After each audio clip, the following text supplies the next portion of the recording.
G'day and welcome to my kitchen, and here we are for Anzac Day 2020, and we all know that Anzac Day doesn't get cancelled, but Anzac Day 2020 is going to be a little bit different. We're all going to be stuck at home, so I actually thought this year I'd help you out. We're going to cook some Anzac biscuits. Just before I start to getting into the Anzac biscuits, just a little bit of history. The original Anzac biscuit was a savoury version known as the Anzac tile or wafer that was first given to soldiers as rations during World War I. And this was due to the food shortages at the time. So we wanted to make sure that we had an opportunity to work through with you, and we can bake our own ones at home, and you too can join in and bake them.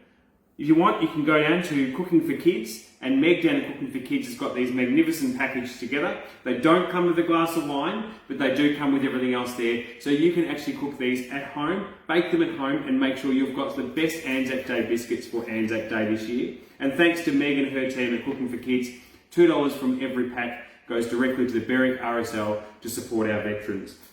What will you need? Well, you'll need half a cup of rolled oats. You'll need half a cup of brown sugar.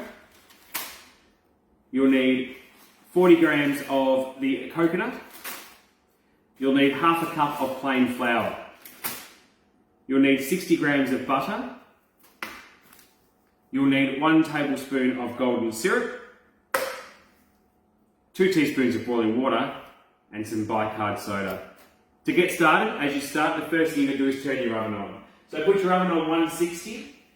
So it's a nice medium heat. If you've got a fan forced oven, 160 degrees, and then you're ready to go. So the first stage we want to make sure we do is we've got to put into a large bowl here. We go with our rolled oats, and as you can see, Cooking for Kids have prepared this nice and easy. It's already measured out for us, so you can get one of these packs from Meg. Just give her a call. The number will be on the display there. Chuck in your coconut, and then put in your sugar. Now you'll see the sugar's a little bit clumpier. We've rolled it out there and got all that in. So just give that a good mix through. And I know that I'm going to have to put the flour in, because those that are watching at home may have seen before, I actually forgot to put the flour in one of my lots just recently. So we mix that in. Now, it does say after this we've got to sift in our flour. Now, I've got a bit of a problem here. We haven't got a sieve at home, so we're not going to be sifting in the flour. We're going to be cheating. We're just going to be going straight out and just being rebels and throwing the flour straight in. So give this a really good mix now, and when you finish mixing that, just put a well in the centre, and then we'll put that aside. So next, after that, we have to get our golden syrup and our butter, and we put those into a bowl. Quite simply just flick that through there. And then the maple syrup, or golden syrup, and we put that straight into the bowl.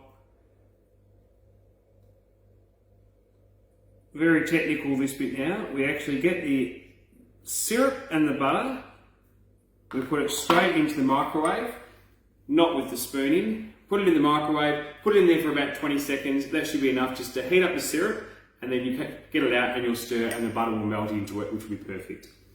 So the next stage here after is we get our bicarb soda, and it's about now that I wish I opened up the bicarb soda just before. It's not the easiest. And we put that into our 2 teaspoons of boiling water, so that's just straight in there. And I've of course just got to always double check, go back to your recipe and just make sure it is 2 teaspoons, not tablespoons. We mix that through, and then we tip that straight into what we just prepared out of the microwave, and we've got there with the syrup and the butter. Mix that through, get it nice and stirred in well, and then once that's done, we just pour that straight into the dry ingredients that we prepared before, where we prepared the well, and we just pour that straight through. Once we've mixed all of it, or we've put all the syrup into the dry mixture, all we do is we mix that, and we want to make sure that there's no dry mixture left. So we just stir that around. I'm just using a spoon here, just stir it around and get that ready. So the next stage is we've got to prepare them obviously to bake. Now I've prepared my 2 trays here, very professional, my pizza trays rather than using a traditional tray you would use for baking. So we'll get it. It's about a teaspoon, make it into round balls, and simply place on the tray. But make sure you give it enough room on each tray so that each one, if it needs to expand whilst it's baking, it's got room whilst it's in there in the oven. So there we have, just about to go into the oven, 160 degrees.